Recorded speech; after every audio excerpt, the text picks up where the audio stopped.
Ever looked at an ancient Roman inscription and wondered, why does it look like a never-ending block of letters with not a single space in sight? You're not alone. Let's unravel the mystery behind Rome's scriptio continua, the run-together writing that seems impossible to read today. It was all about the money, first and foremost. Writing materials in ancient Rome were incredibly expensive. Whether it was precious marble for a tombstone, bronze for a decree, or even papyrus and parchment for documents, space came at a premium. Every centimeter counted, especially when a wealthy patron wanted to squeeze as much text as possible onto an inscription they paid a fortune for. Take this example. On a costly marble gravestone, the opening lines for the deceased might be neatly separated by little dots, called interpuncts.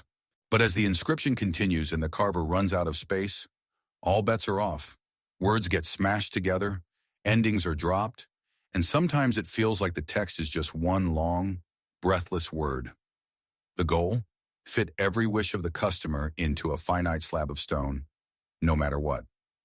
The origins of scriptio continua.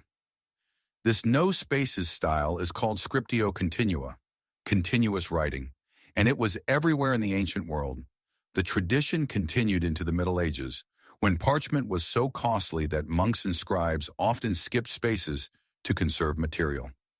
Just imagine writing an entire book by hand, knowing every blank inch cost real money. But was it really that hard to read? Here's a secret. If you know a language well enough, spaces aren't as important as you think. Try reading like this you know what a PCT. It's easier than you'd guess. Romans, used to seeing and hearing their own language, had little trouble separating words on the fly. In fact, if the material was cheap or there was plenty of room, scribes sometimes did use spaces, dots, or other marks to separate words. But most of the time, especially when space was tight, scriptio continua was the way to go. Flexible traditions, practical solutions. Roman texts come in all varieties. Some run together, some dotted between words, and some with clear spaces. It all came down to priorities.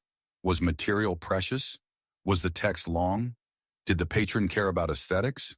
The result is a fascinating, flexible approach to writing, one that reveals just how practical and adaptable the Romans really were. Next time you see a wall of ancient letters with no spaces, you'll know. Behind every jam-packed line is a story of cost, creativity, and the relentless Roman drive to make every word count.